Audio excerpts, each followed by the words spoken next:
2016 Olympian who, in his young pro career, is already raring to go for a world title.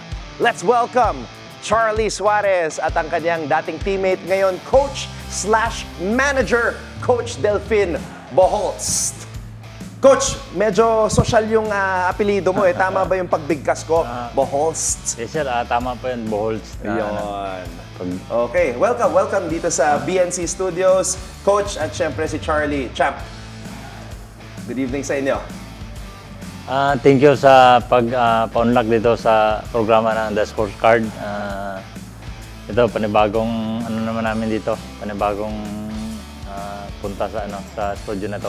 Okay, salamat sa pagbisita. Charlie, Champ, dala mo yung WBO International Super Featherweight Belt. Kwentuhan mo naman kami muna yung experience mo sa Arizona. Nanalo ka TKO sa third round. Kamusta naman yung experience? Nakapagbigay ka ng karangalan para sa ating bansa? Una, siyempre, nagpapasalamat ako sa ating Panginoon dahil nakamit namin ni Coach Delfin yung minimitin namin. Isa to sa minimitin namin eh. Pero hindi talaga to yung pinaka-minimithi. Isa lang siya. So, experience is walang katumbas na kaligayahan dahil alam nyo ba, trivia? Okay, sige. Sa laban ko, birthday ni Coach Delfin. Ganun ba, Coach?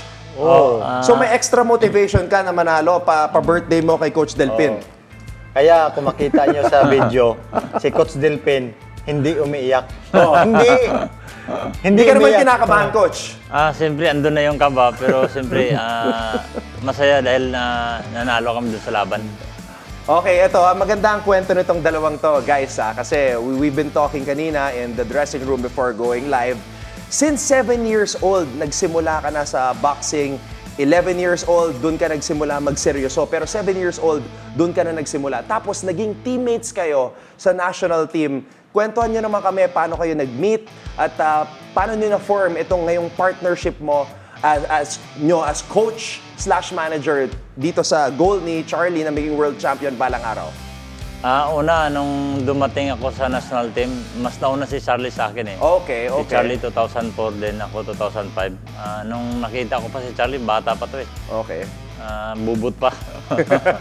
So nag-aaral pa siya sa Baguio ng high school. So ako noon, pagdating ko sa national team is nasa senior agad ako na team up si Charlie nasa junior.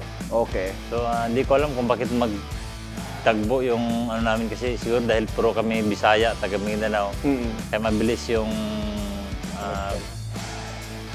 yung ano namin dalawa na magkaibigan agad. So then nung nagsali na kami sa mga competition, si Charlie, magaling si Charlie. So, siya yung pinakabatang boxing hero na nasali sa senior na time. So, nag-compete kami ng mga Olympic qualifying. Si Charlie yung pinakabata na nakasama namin. So, yung mga kasama namin, mga nasa kilalang mga boxing hero na like Harry Tanyamor, Julito Paila, Joan Tipon. So, si Charlie doon isa sa pinakabata na kasama ko, so kaibigan pa kami. So pag may mga travel abroad, magka-roommate pa kami. So mabilis yung ano namin yung pagkaibigan ng dalawa. Natandaan ko pa nung nasa national team ako, siyempre yung pagdating namin wala pang mga allowance. Si Charlie, may ano si Charlie, kasi siyempre may pira si Charlie. Okay. Pinibigyan niya ako ng sabon, shampoo. Ba? Okay. So magkaibigan kami ni Charlie. So pag may mga pag-weekend, tapos ng training, magkasama kami sa Baguio, masyal, mga ganun yung ano namin ni Charlie. Then nung pagtapos ko ng career sa boxing, 2012, nag-rin din ako ng duty sa military. So 2012, then 2017, umalis ako sa service. Then doon nag-uusap na kami ni Charlie tungkol sa boxing. Then 2018, doon na namin ni Charlie. Pareho kami ng may gusto eh. Gusto niya na rin mag-boxing. So si Charlie gusto din mag-boxing. So sige, mag-pro tayo, try natin na 2019 nakapag-start na kami ng laro noong 2019 na. Nag-debut siya ng pro boxing niya sa Cagayan de Oro. Okay, 2019 yon. Pero nung 2016 sa Brazil, sa Olympics, magkasama na kayo nun. Yes, sobrang tuwa ko nun kasi yung time na yun, 2000, naglaro sa Olympics, na-assign ako ng Division Training School. So, ano talaga si Charlie, parang pinagmayabang ko talaga doon sa director ng school kasi siyempre naging teammates ko tapos nag-Olympian pa, naglaro siya ng Olympics. Okay. May isang time na yung naglaro sila ng Olympics, nagtigil muna ng training, nanonood kami ng laban ni Charlie. Okay. So lahat ng student ng ng time na yon, stop muna nanood ng boxing. So siyempre ako bilang teammate niya, very proud na kasama sa doon sa Olympics. Okay. Charlie, ikaw naman. So, ngayon, pro na. Siyempre, ibang usapan yan eh. Iba yung nasa amateur, iba yung nasa pro. Gano'ng kalaking bagay na si Coach Delfin kasama mo ngayon, nag-guide sa'yo, dating teammate, ngayon coach/manager. Kamusta naman yung experience at yung samahan nyo parehas? Yun nga yung sabi ni Coach na yung gusto ko lang emphasize na pinagtagpo, ngunit pinagtadhana. Kasi minsan pinagtagpo pero hindi tinadhana Yun yung masakit. Pero kami, pinagtagpo, pinagtadhana pa. So, yun nga, ang experience is nandun. And then, ako kasi masaya ako dahil yung kasama ko is boksingero din. Kasi naintindihan niya yung feelings ko, yung situation, yung hirap. So, nakikita niya na kung ano yung nararamdaman ng isang boksingero kasi galing siya doon eh. So, isa yun sa malaking factor ng coach na makikita niya kung ano yung hirap na pinagdaanan ng boksingero o atleta kasi galing siya doon. So, yun yung pinaka mapalad ako dahil ganun yung naging coach ko. Siyempre, at saka official pa sa military. Okay. Kaya pag sabi na alas 8 talaga yan. Pag lumampas, lagi akong post up. Naka-post up ako, 100 eh.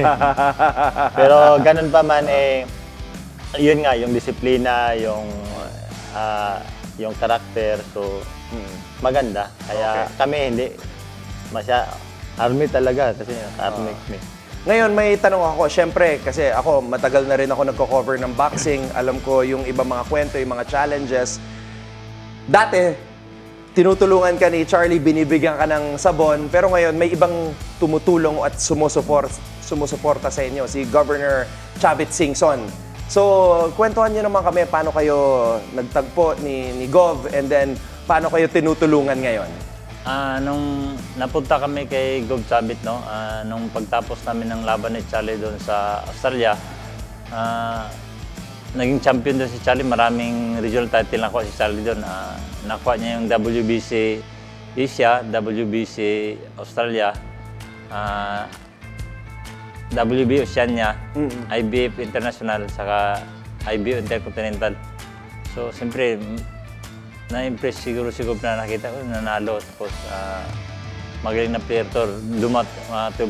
Umabot ng 12 bronze yun eh. Saka nakakio yung kalaban. So, nung umuwi kami doon sa Australia, may kaibigan kami doon.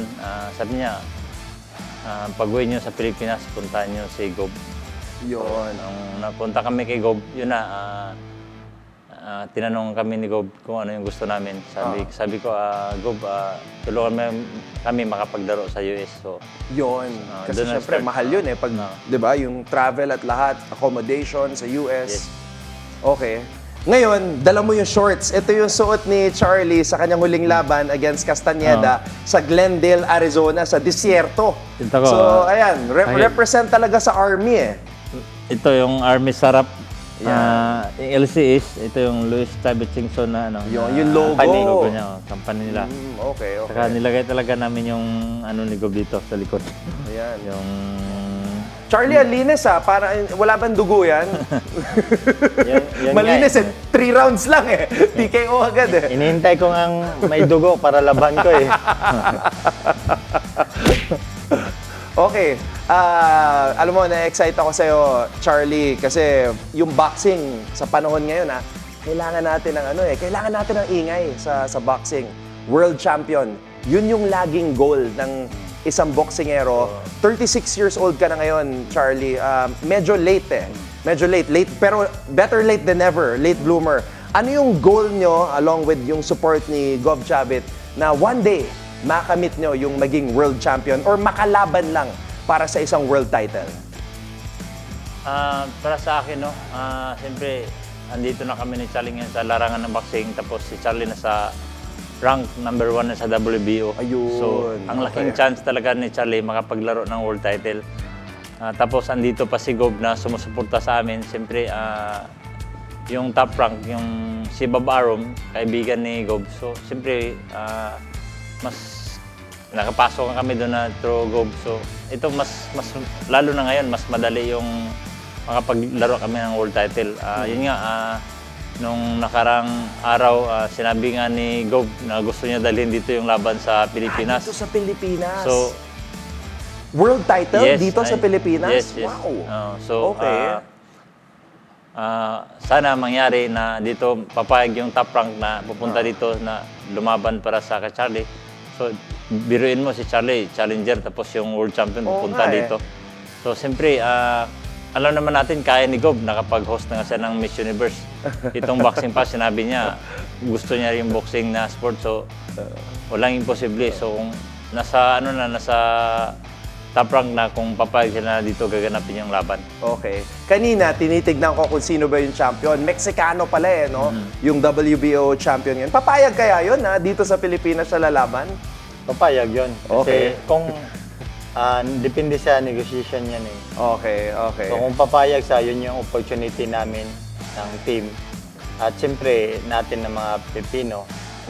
At magandang magandang laban. Dapat paghandaan. Na pag-aralan mo na ba, Coach at Charlie, yung potential nyo makakalaban ng Mexicano na WBO champion? And ano sa tingin nyo yung magiging takbo ng laban if ever mangyari nga? Na sana, kasi ako, matagal na ako nag-aabang ng big fight ulit dito sa Pilipinas. Para sa akin, yung estilo ni Charlie swak doon sa estilo din ni Navarrete. So, magandang laban talaga to mapakita pag nagkatuloy na si Charlie sa kasi Emmanuel Navarrete ang lalaban.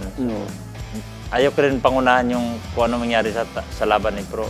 Okay. Masasabi ko talaga magandang laban yung ipapakita ni Charlie doon sa pag sila yung magtagpo sa taas ng ring. Alam mo, na-excite ako kasi nga dati naalala ko si Pacquiao dumaan sa mga Mexicano yan. 'Di ba? Sina Fernando Montiel at lahat, Nonito Donaire, ganun din puro mga Mexicano. At para mangyari yung laban dito sa Pilipinas, yun yung pinapangarap namin ng mga Pinoy. Charlie, baka meron kang mensahe sa lahat ng mga nanonood ngayon, sumusuporta sa inyo na sana matuloy yung laban dito sa Pilipinas. Yun sa lahat ng mga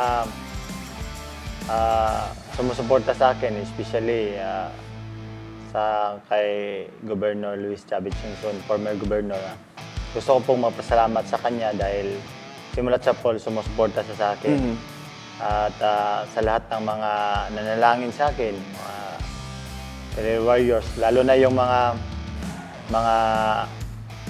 mga Pilipino doon sa kung saan kami naglaban doon sa Oklahoma at saka sa Texas, and then yung nakaraan lang doon sa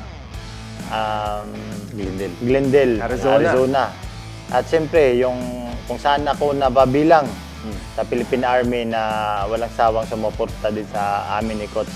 At ang sa lahat ng mga followers ko, huwag niyong kalimutan i-follow ko, i-click yung page ko, Charlie Suarez Official.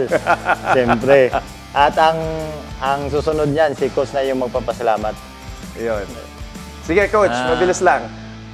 Yun no, ulitin ko, nagpapasalamat ako kay former Governor Chavit Singson sa Philippine Army, sa pamilya namin na walang sawang suporta hanggang simula noon hanggang ngayon.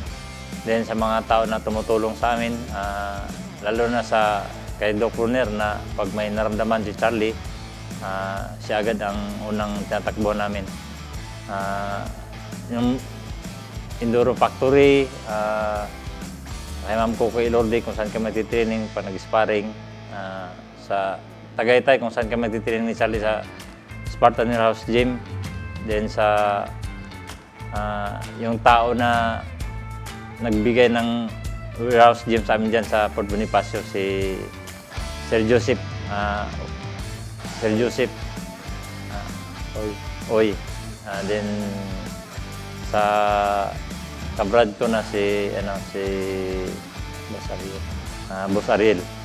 Ayan po, ating WBO International Super Featherweight Champion Charlie Suarez and of course, Coach Delfin Bohols. Maraming salamat sa inyong pagbisita dito at good luck. Sana matuloy yung laban dito sa Pilipinas. Yes, thank you sir sa pagpa-unlock nyo sa amin. Sa lahat din ng mga staff dito, marami pong salamat at patuloy niyo po kaming suportahan, especially to you sir, and then to ma'am, mga cameraman dito.